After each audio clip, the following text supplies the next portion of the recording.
In stories, labels are often used as shortcuts for criticism, but when a label replaces an argument, it usually says more about the critic than the story itself. Nowhere is this clearer than with Solo Leveling. Fans and critics alike have dismissed it with shallow claims, none more common than calling it a self-insert. But what does that even mean? Does the label hold weight? And if it did, would that actually be a bad thing? In this video, we'll break down the recycled arguments against Solo Leveling, and show why the truth is far more complicated. When you hear someone say, this is a self-insert, two ideas usually come to mind. The first is the author writing themselves into the story, projecting their own personality or experiences onto the main character. This isn't always a bad thing, but it isn't the type of self-insert we're talking about here. What we're interested in is the second definition, characters who are deliberately left blank so the audience can step in and live out a fantasy. These characters often have little to no personality of their own, because their sole purpose is to act as a vessel. Some clear-cut examples include Link from The Legend of Zelda, Pokemon main game protagonists like Trainer Red or Frisk in Undertale. You'll also find them in dating sims and visual novels. And notice the trend. These characters don't really exist within the context of a traditional story. They're designed for interactivity. They're video game protagonists, or characters built as audience inserts by the nature of the medium. As soon as a character acts within a traditional story, and the more they act, the less they can be considered a self-insert. By the nature of storytelling, no character can truly have no personality. But maybe we're being too literal about what people mean when they bring up self-inserts. A more fair definition would be this. A self-insert is a character who lacks strong distinguishing traits that set them apart from the rest of the cast, so the audience can more easily imagine themselves in the character's place as a form of fantasy. Here I come. Here I come.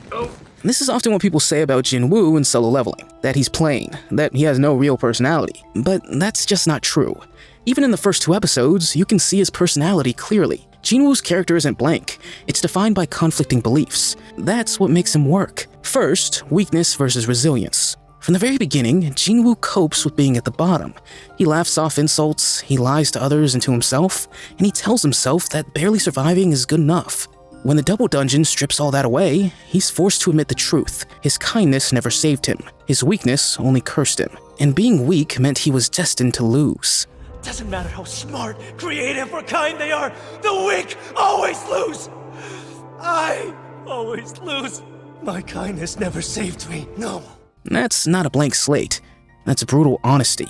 And the irony's clear. The very weakness he despises, his ability to endure humiliation and keep moving forward, is what sets him apart. It isn't their fault I'm so weak. I'm used to being treated that way by hunters. That resilience becomes the foundation of his entire journey. Second, isolation versus care. Jin-Woo constantly positions himself as a loner. He shoulders battles alone, avoids fame, and doesn't want to be the center of attention. But the same character who isolates himself is also fiercely protective of his family and the people he trusts. He despises weakness in himself, but loves and protects it in others, like his sister, his mother, and his friends. And here's where it all connects. The power he gains only deepens with this contradiction, as it forces him to realize that his strength carries with it responsibility. We see this on Jeju Island, and it only grows more important later. Third, honesty versus deception. What? There's a ton of C-rank gates in our area now? So it seems Hunter-Sung totally tricked you, sir. Jin-Woo is perceptive and calculating. He strategizes in every fight, from Cerberus to Egress and the Red Gate. But he's also a habitual liar. He lies to keep his family safe, to hide his power, and to protect his privacy. These aren't random inconsistencies. They're defining traits that create tension. He's a character who craves control, while being haunted by the cost of it. So how can anyone still say he's a self-insert? These paradoxes aren't placeholders for audience projection. They're marks of deliberate character writing. Jin-Woo isn't empty. He's layered. And if you miss that, it's because you weren't paying attention. Once you see Jin-Woo through these internal conflicts, the whole self-insert argument falls apart. When people say self-insert, they're not actually talking about personality, consistency, or traits. What they really mean is, the character's cool, and I can imagine myself being that cool. That's pretty much it. The term's been watered down into shorthand for power fantasy, nothing more. If someone really wanted to critique the self-insert claim, they'd look at the elements of character writing. Motive. Why does Jin-Woo choose this action? Conflict. What's at stake? What is he against? Consistency.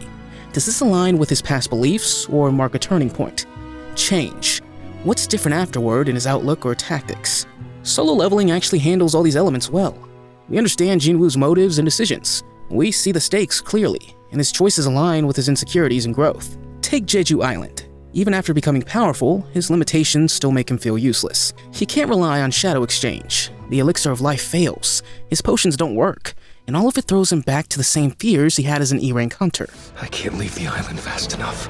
I can't use potions. I can't use shadow exchange because of the cooldown time. So what? What the hell can I do? That's not a blank slate. That's consistent character work. We've already broken down the idea of power fantasy in past videos on solo leveling, but let's look at the absurdity of the self-insert claim that reviewers like Arcada continue to repeat. The logic goes, if a character's cool, then they must be a self-insert. But notice what's happening here? The word self-insert isn't being used as a real description of the writing. It's being used as a signal. Everyone knows that self-insert carries the connotation of bad writing. So when a critic says it, what they're really saying is, I don't approve of this. And here's the problem. If being cool is all it takes to qualify, then anything could be a self-insert. What you find cool is self-insert ready. What someone else finds cool is also self-insert ready. At that point, the claim tells us nothing about the story itself. It only reveals the reviewer's own preferences. Think about it this way. What if someone watches Solo Leveling without imagining themselves as Jin-Woo at all? They don't see themselves fighting monsters or living in that world. They're just watching the story unfold. Does the self-insert label still make sense? No, because the claim was never about the execution of the writing. It was about surface-level impressions. Even some fans fall into this trap. They create an illusion of Jin-Woo as a flawless aura farmer. I can't even... So when the story reveals his other side, such as when he cries, falls in love, or appreciates help from others, it shatters the image they projected. But here's the truth. The image was never real. The illusion only existed because people were not actually engaging with the story. Jin-Woo has several character arcs as he changes as a person. But once you slap on self-insert, people don't really pay attention to the story being told. Thinking about it for more than a second shows how flimsy the claim really is. What Jin-Woo does might sound cool, but most people won't even come close to living that way in their daily lives. They don't work out, they don't train, and they give up when things get hard. Wouldn't that actually make Jin-Woo alienating to those very people? Instead of being a one-size-fits-all fantasy, it would push some viewers away and make them feel even lesser. So the idea that he exists purely as a self-insert for so-called losers just doesn't hold up, because it can be just as insulting as it is a fantasy. It can inspire and annoy. By their own logic, characters like Batman, Spider-Man, Guts, Thorfinn, or even Goku would all be self-inserts. Fans often imitate these characters, drawing inspiration from their strength or relating to their struggles. People project themselves onto these characters, but instead of being called self-inserts, it's called relatability. And we've seen this contradiction in our Bocchi the Rock video. We highlighted how relatability is praised when it aligns with a fan's taste, but condemned when it doesn't.